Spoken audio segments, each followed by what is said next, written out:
ईश्वर ने बड़ी कृपा करी, हमको और आपको मानव जीवन दिया और उस कृपा का दर्शन आप और हम नित्य कर रहे हैं। कितना दिव्य दर्शन है कि हमारे पास सारे साधन हैं अपनी मुक्ति के, अपने कल्याण के। चाहे हम अपना कल्याण करें या हम अपना विनाश, ये हमारे हाथ में है। और जब हम अपना कल्याण करने की राह ढूंढते हैं तो भगवान की कथा सर्वप्रथम आती है। विशेष तौर पर भागवत कथा, जिस कथा को श्रवण करके राजा परीक्षित का मोक्ष हो गया, कल्याण हो गया। ध्यान देने योग्य बात है मेरे भाई बहन,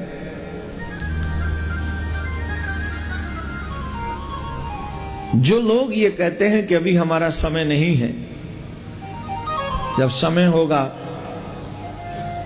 अर्थात वृद्ध अवस्था होगी तब हम कथा सुनेंगे या धर्म करेंगे, तो उनके लिए एक बहुत अच्छा भाव है इस श्लोक में आया है। प्राण प्रयाण समये कफवात पित्तये। हमारे शास्त्र ऐसा कहते हैं, अगर जीव के अंतिम समय पर जीव के मुख से भगवत नाम निकल जाए तो कितना भी बड़ा पापी हो उसका भी कल्याण हो जाता है, कितना भी बड़ा पापी क्यों न हो। अच्छा लगा होगा आपको सुन के, लेकिन एक प्रश्न और है साथ में, क्या हमारे मुंह से अंतिम समय पर वो नाम निकलेगा? तो पुण्यात्मा बिना बताए पता कैसे चले? स्वयं परमात्मा थे 120 वर्ष रह के चले गए, हम लाल की पहचान करना जानते नहीं, इस कारण से मार खाते रहे। और एक तो कहना होता है विद प्रूफ प्रूव करूंगा कि इस विषय में किसी के पास ज्ञान नहीं, किसी के पास समाधान नहीं, और कबीर जैसा भगवान नहीं, और इस परमात्मा के दास को जो प्राप्त है कबीर परमात्मा का दिया हुआ ऐसा कोई ज्ञान नहीं।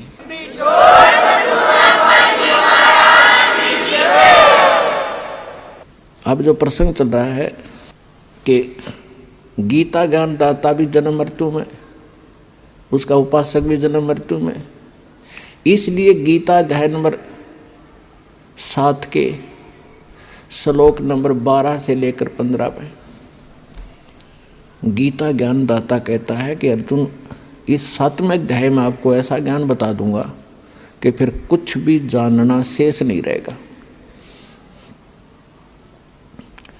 इसमें क्या बताया है कि तीनों गुणों से जो हो रहा है, रजगुण ब्रह्मा से, सतगुण विष्णु से, तमगुण शिव जी से। रजगुण ब्रह्मा से उत्पत्ति, सतगुण विष्णु जी से सतीथि, और तमगुण शंकर जी से संहार जो हो रहा है, इसका निमित्त कारण मैं ही हूँ। प्रसंग थोड़ा सा रह गया बीच में। गीता अध्याय नंबर 8 के श्लोक नंबर 5 और 7 में गीता ज्ञानदाता ने अपनी साधना बता दी और अपनी परिस्थिति बता दी सारी, कि मुझे प्राप्त होगा, ओम नाम का जाप करेगा, युद्ध तो करना पड़ेगा। फिर 8वें अध्याय के 8, 9, 10 श्लोक में कहा है कि अर्जुन जो उस परम अक्षर ब्रह्म की भक्ति करते हैं, उस परम दिव्य पुरुष परमात्मा परम अक्षर ब्रह्म सच्चिदानंद घन ब्रह्म की जो भक्ति करते हैं, जो उत्तम पुरुषत्व है, उसकी भक्ति जो करते हैं, वो भक्ति की कमाई के बल से, भक्ति की शक्ति से, योग बल से, योग माने भक्ति साधना। योग का अर्थ ये नहीं है कि आसन पद्म लगा कर बैठ जाए आंखें बंद करके या ऊपर न पैर कर लिए अटपट, ये योग नहीं है। योग का अर्थ होता है जोड़, आत्मा का परमात्मा से मिलन करना, ये भक्ति क्रम कहलाता। तो योग माने भक्ति भी होती है कि भक्ति योग के बल से, साधना के बल से, भक्ति की कमाई की शक्ति से उस परमात्मा के पास चला जाता है और मेरी साधना करने वाला मुझे प्राप्त होता है। अब उस परमात्मा की भक्ति का उन्होंने मंत्र बता दिया 17वें अध्याय के 23वें श्लोक में, सांकेतिक। ओम तत् सत इति निर्देश ब्रह्मण तिर्विद समर्थ है, यानी सच्चिदानंद घन ब्रह्म के पाने का 3 मंत्र का जाप है, नथिंग एल्स, इसके अतिरिक्त कुछ नहीं।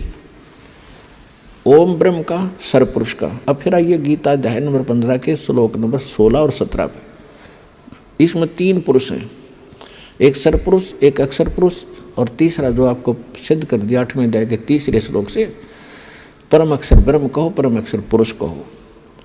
तो ओम जाप है ब्रह्म का, सरपुरुष का, जो 21 ब्रह्मांड का स्वामी है, और जो तत् है ये है अक्षर पुरुष का, जो 7 संग ब्रह्मांड का स्वामी है, जिसको पर ब्रह्म, नेक्स्ट ब्रह्म भी कहते हैं। ये सांकेतिक है, ये इस दास के पास है, कोड वर्ड है ये। और सत भी कोड वर्ड है, सांकेतिक शब्द है। ये है परम अक्षर ब्रह्म के मंत्र जाप करने का। इसको सार शब्द भी कहते हैं, इसको सार नाम भी कहते हैं, इसको सार शब्द कहते हैं, आदि नाम कहते हैं, इसको विधेय नाम भी कहते हैं। वो मंत्र हटके है, ये सत नहीं है, ये कोड वर्ड है। तो इस प्रकार वो तीसरा जो मंत्र है वो सार नाम है, उसको आदि नाम, विधेय नाम और सार शब्द भी कहते हैं। तो अब जो 3 मंत्र का जो जाप है उस परमात्मा के पाने का, अब ओम तो ब्रह्म का सबको पता है, गीता ज्ञानदाता ब्रह्म है, श्री कृष्ण जी में बोल रहा है। वो खुद कहता 8वें अध्याय के 13वें श्लोक में कि ओम इति एकाक्षरम ब्रह्म व्यवहारण माम अनुसमरण। माम माने मुझ, ब्रह्म माने ब्रह्म का, मुझ ब्रह्म का यह एक ओम मंत्र है और कुछ नहीं, बस इति यही। और अंतिम सांस तक जो इसका जाप करता हुआ शरीर त्याग कर जाता है तो ओम से मिलने वाली परम गति को प्राप्त होता है। ओम की परम गति क्या है, ओम से क्या उपलब्धि होगी? ब्रह्मलोक में जागा।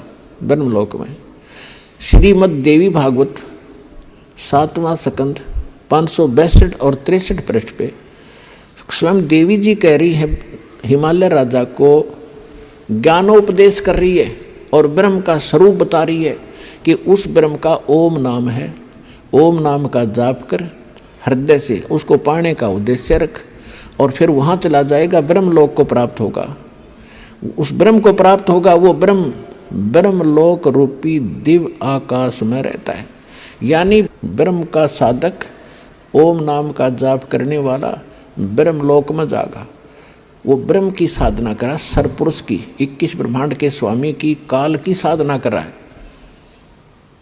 गीता अध्याय नंबर 8 के श्लोक नंबर 16 में कहा है कि ब्रह्मलोक में गए हुए प्राणी भी पुनरावृत्ति में उनकी जन्म मृत्यु सदा बनी रहेगी।